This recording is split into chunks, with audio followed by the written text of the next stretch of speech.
Good evening, everybody, and welcome to the February 22nd meeting of the Roseville Independent Redistricting Commission. The meeting is now called to order. Clerk, will you please call roll? Robiak. Here. Cuthbertson. Here. Frank. Here. Griffith. Here. McPhail. Here. O'Keefe. Here. Sweeney. Here. Waldrop. Here. Looks like Ludwig and Wagner and Willoughby are absent. Alternates Kuhn. Present. And alternates Donor and Slaughter are absent. You have a quorum. Okay, thank you. I'm going to do something a little bit different. If Mr. Cho and Mr. Rakucci will lead us in the Pledge of Allegiance.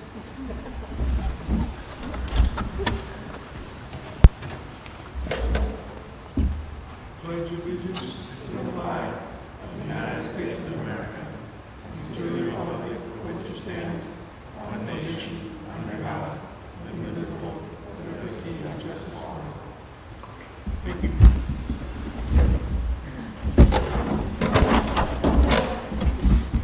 I will now open up for public comment. Anybody in the audience who'd like to speak on an item not on the agenda, please come forward.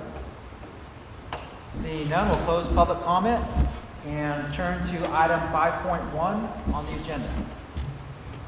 Good evening, everybody. Joe Mandel from the City Attorney's Office, and I'm excited that we're here for the fifth of 5 public hearings to consider comments on Draft Map B1 by the Independent Redistricting Commission. Before we get into the Draft Map B1 itself, I'm going to give a quick overview of the preliminary redistricting plan and Draft Map B1. We have a couple of screens up here that will be showing some of the PowerPoints, but based on the faces I've seen in this room, I think we've all seen it before. So, Brian, if we can start on that first one where we're going to talk about the Redistricting Commission. Why are we here? The Redistricting Commission was something that was added when the voters approved Measure R in the general election on November 3rd, 2020.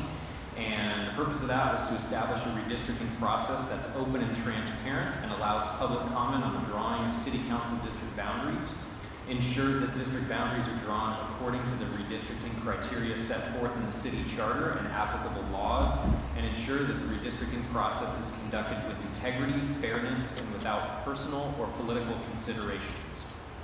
So when drawing a map, the commission has certain criteria that they need to look at, and this is from Article 11, Section 11.09 of our city charter that states, "The Commission shall draw its final map so that council districts are substantially equal in population as required by the U.S. Constitution, and that population equality is as determined by the census that's done every 10 years. Item number 2, the Commission shall draw its final map so that council district boundaries comply with the U.S. Constitution, the California Constitution, the Federal Voting Rights Act of 1965, and any other requirements in state and federal law." Now, when looking at the redistricting criteria, the Commission shall adopt boundaries using certain criteria in a following order of priority, and so there's 5 of these in order of priority that we need to look at. And so item number 1, to the extent practicable, council districts shall be geographically contiguous. Item number 2, to the extent practicable, the geographic integrity of any local neighborhood association boundaries, or local community of interest shall be respected in a manner that minimizes its division.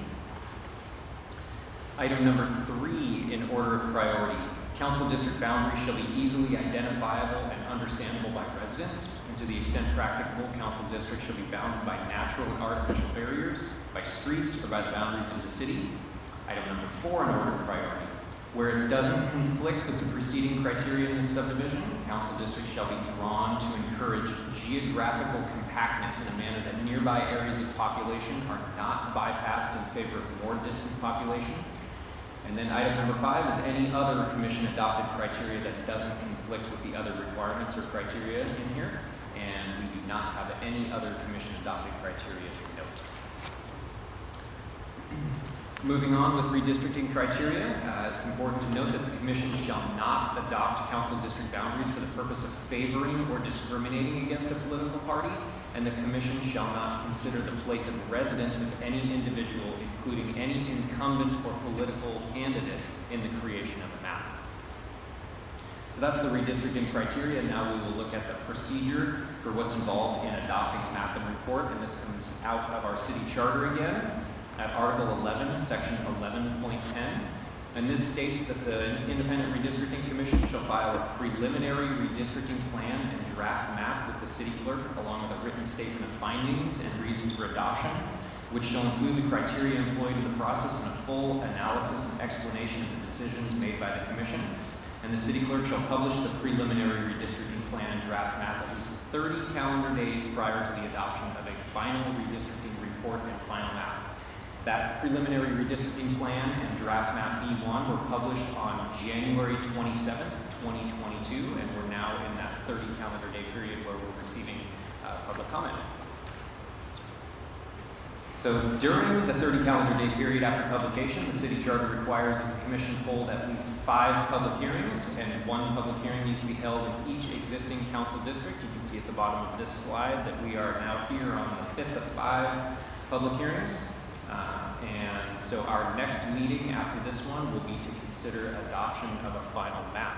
So moving on to this slide here, after having heard comments from the public on the preliminary redistricting plan and draft map, the commission shall adopt a final redistricting report and final map. And that commission adopted final redistricting report and final map has the force and effect of law and is effective 30 calendar days after it's filed with the city clerk and shall remain effective until the next census that's done in 10 years. The city council may not rescind, supersede, or revise the district boundaries that are adopted by the commission. And you'll note that the final map adoption date that we have scheduled is for Monday, February 28th at 6 p.m. in the city council chambers at 311 Vernon Street. That is open and available to the public, and we will have the ability to have remote telephonic public comment at that meeting, but you're also able to send in any emails or other phone calls if you want to contact the city clerk's office in the meantime. So again, that final map adoption date is scheduled for Monday, February 28th, 2022, and an agenda for that meeting will be published shortly. After the final map is adopted, the city charter requires that the clerk number each council district so that for as many residents as possible, the number of the council district that they reside in remains the same. That's already been done with what we have here for our draft map B1.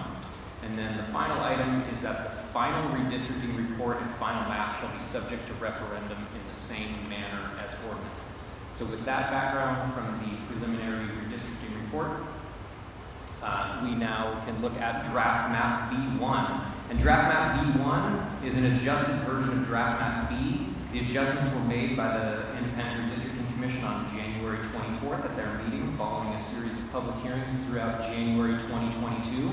And draft map B was originally considered and published for public consideration on December 20th, 2021. Draft map B1 has a total deviation of 9.4%, and the changes from draft map B to draft map B1 are minimal. There's one in the bottom right corner of District 4 that you can see there's a slight change, and then there's a slight change in District 2 in the upper right corner where a couple of the boundaries were changed. So at this point, that's my presentation on the draft map B1. Turn it back over to the chair for the opportunity for the commission to receive any public comment on draft map B1. Hey, first, are there any questions regarding Joe's presentation from commissioners? Seeing none, we'll open item 5.1 to public comment. Anybody from the audience like to speak on this item? Seeing none, we'll close public comment. Any comments from commissioners? Seeing none, anything else from staff that we need to get in there? Seek a motion to adjourn to February 28th. I'll make a motion to adjourn to February 28th. Second. There's a motion and a second. Please call roll. Simple all ayes. Oh, simple all ayes. Sorry. All in favor say aye. Aye. All opposed say no. Motion passes. Meeting is adjourned. We'll see you on February 28th.